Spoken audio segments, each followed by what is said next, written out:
Hey, hon! I almost shouted into his face. How unexpected! I continued, starting to sound like a housewife from the 50s. I'm here to collect payment from Harley for the loan for this place. Are you okay? You're acting weird. Than usual. He asked, narrowing his eyes suspiciously. No, I mean, yes, I'm fine. I'm good. Everything is normal. I answered, slightly closing the door to limit his view inside. Is someone in there? He questioned, craning his head to see around me. No, it's just me all by myself. Then why are you pressing against the door to keep me from walking inside? He asked a little more sternly. What? I am not, I lied. To which he responded by placing his hand against the door and almost casually pushing it out of the way, my feet sliding across the floor like I was a styrofoam statue propped up against it or something. Hey, you can't just... I started to say, but stopped when I turned to see that there wasn't anyone at the table. Nothing but a few food containers strewn across it. Why are you acting so strange? He asked, inspecting the apartment as he strolled around. Did, you need something or... I need to know which room Harley is staying in, he answered, still scrutinizing my home. Oh, I'm up the stairs, first room on the left, I think, I answered. So what's up with the outfit? I asked, noticing his odd combination of yellow shirt and green bowler hat. Something to do with dirty working tradition, he said, still not looking at me but making his way towards the stairs to the bedrooms. So, you really do work for those guys now? Yeah, they let me kill monsters, he replied casually. Anyways, I should probably go get the money, he added, stopping at the base of the stairs. You're up to something, I can tell, he warned me. I don't know what. Just try not to drag another innocent girl into this nightmare. So, you knew she was buying this place from your uncle, and you were okay with it? I asked him, trying to hold him in conversation and keep him from looking around. I was the one who convinced him to give her the loan. My uncle didn't need to be here anymore in his condition, and she always deserves to be miserable. If she can't pay, I get to deal with her as I see fit. Everybody wins. He explained, occasionally peeking around the corner. Almost everybody, I said to myself as he finally walked back outside. Holy shit, my heart, I gasped, finally remembering to breathe after he left. Now where the hell did those two go? My question was answered when the back door opened as Destiny carried Risa, who looked like she was ready to pass out at any second, back inside. You poofed her, didn't you? I panicked, Destiny added. I don't know how he might react if he saw... her? Good call. You okay, Risa? I asked as I helped lead her over to the couch. I know it's bad, but please don't raffle my furniture, I begged. Once she started to feel better, I brought her food over to her on the couch before peeking through the blinds to see if Han Lao was gone Lao. Hey, so I've been thinking, I said, joining her and Destiny on the couch. You're half Indian, right? But your body's Chinese and the, extra part, I had to point to her right arm. Looks like maybe it's from a black woman. Yeah, what's your point? Does that mean you're still biracial or does your soul and arm count too? How many racial are you now? You're an idiot. You know that, right? She told me, cracking a small smile as she ate. You're still having a hard time with this, aren't you? Destiny asked the next day after Risa left on her bike. Yeah, you could say that. Thanks for being so cool about everything, by the way. A lot of girls wouldn't be too happy about the whole situation. Don't worry about it, she told me, stepping away from the advancing ray of morning sunlight shining through the trees. I don't have any sunscreen on, she said, looking mildly nervous. Well, then stay out of the sun, Jesus. Now I'm freaking out that Han Lao is going to start randomly stopping by, I told Destiny as she put on her sunblock. And I don't think I'm going to survive him seeing Julie's body like that. I would say I would back you up if that happens, but he scares me too, she admitted. If the rumors are true, he's got the whole local supernatural community on edge. They're all worried they'll be the next door he kicks in. He's basically the boogeyman's boogeyman right now. Oh, thanks for making me feel better, I mumbled, cracking open the door a little to peek out and check for any boogeymen. So what were you doing again today? I asked, still scanning every nook and cranny of the parking lot. We're going to see Miss Abigail. We need to find out more about the people in the area who collect Hephaestus artifacts. We aren't going to, poof there, are we? I questioned nervously. No, Miss Abigail would skin us alive if you threw up in her shop. It's a place to buy movie junk? I asked as we pulled up in front of the shop. It's just the front. She appraises paranormal artifacts, remember? Just behave, she's cranky sometimes. Once we walked inside, the first thing I saw was an old lady standing by the register. Just kinda staring into the void like she wasn't there or something. But after a few seconds, I started looking around and noticing that I was surrounded by real props from some of my favorite movies. Destiny? Destiny! I squeaked, pulling on a sleeve. You can go look around if you want. I'll talk to Miss Abigail. She told me, causing the rocket off deeper into the store in an expedition of movie history.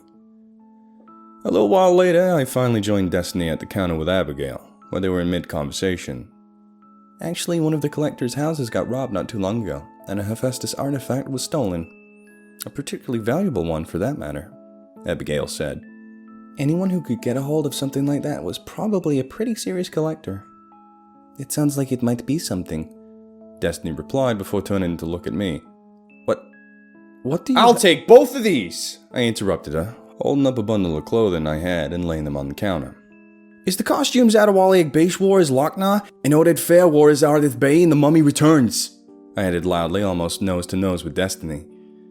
Once I paid for the costumes and Destiny got the information from Abigail, we left the store. At which point Destiny turned to me on the way to the car and said, I can't believe you just paid that much for a couple of costumes after you said your boss got your pay.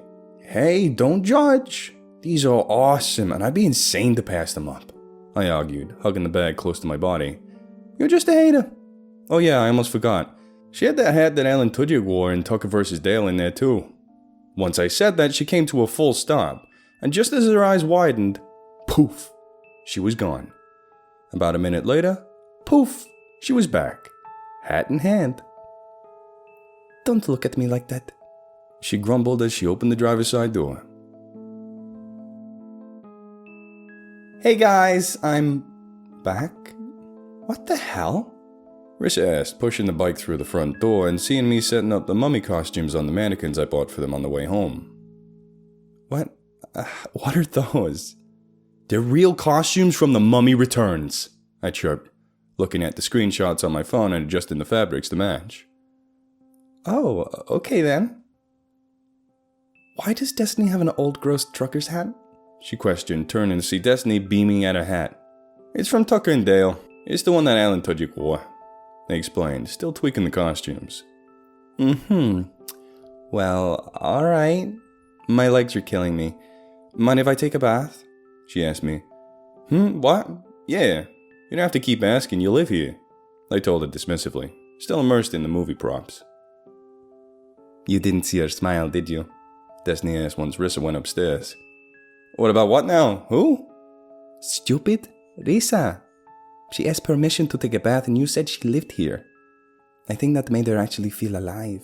Especially with her situation, it's probably important for her to feel that way. She's been haunting a bike for who knows how long. This is a big change for her. Jeez. Are you my girlfriend or Risa's? I asked with a chuckle. Both, I guess. Same word, different meaning. She answered, smiling back at me. She probably needs a girl for a friend right now, after all. Yeah, I guess you're right. Risa finally came back down after an hour, and I was about to say something to her, but I was interrupted by a noise from outside. What was that? I asked as I walked over to the window to have a look. After scanning around for a few seconds, I noticed Harley leaving from the office across the parking lot. She stopped at the bottom of the steps and sat down on the first one, dropping her face into her hands. Hey guys, it's Harley. I think she's crying. When I said that, they both walked over and joined me at the window, peeking their heads out the curtains. We stood and watched for a few seconds before Destiny said, Man, I almost feel bad for her. Almost. We all said in unison before laughing together. Well, that was fun. Okay, I'm gonna see what's going on, I said as I walked outside. So, what's the deal? I asked once I got to her as she sobbed into her hands. I don't know what I'm doing. There's so much stuff that needs to be fixed and I don't know how. And I can't afford to hire anyone. And they won't even pay the rent until it's fixed because it's rent controlled. I didn't even know what rent control meant. Ugh, this isn't as fun as I thought it would be, I mumbled. I know it's gotta be in here somewhere, I said to myself as I rifled through everything in the office. What's in here? Harley asked from behind me with a sniffle. Ah, found it, I said, pulling out an old Rolodex of a cardboard box. Han Lau's number, I told her, flipping through the cards. I would have figured you would already have that. It's not like we're BFFs, especially after Just shut up, I told her, dialing the number. It's Jose, please don't hang up, I squawked into the receiver once I heard him answer. He said he'd come over tomorrow and see about fixing some stuff, I told Harley as I stuffed my phone back into my pocket and left the office. He just agreed to? No, he didn't just agree to shit. I'm having to pay him to come over here and pay him for parts, I complained. And don't give me that look. I did that for people waiting around to get their shit fixed. And now I have to call that walking landmine over here with Risa walking around and... You owe me big! Also, you might just want to leave a list and give Han a wide berth tomorrow. You know, for health reasons, I warned her. That took longer than I expected it would, Risa said as I walked back inside.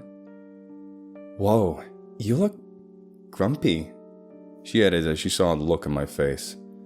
So I told her about what happened. You might be a little too nice sometimes, she told me once I was done. I just want to... I trailed off, walking back over to my costumes. Let's let him have his thing, I heard Destiny tell her before my attention span gave out. Here, let me introduce you to Tucker and Dale vs. Evil. Okay, I'm getting ready for work, I called upstairs as I tightened the spoke out on one of my bike wheels. Wait a second! Pause it! I heard before Risa came barreling down the steps, just as much falling as running. Hold on a second. What is it? I asked her, trying to keep her from falling on her face. She answered with her own question. I was wondering, do you think I'd be able to get a job riding for Cerber?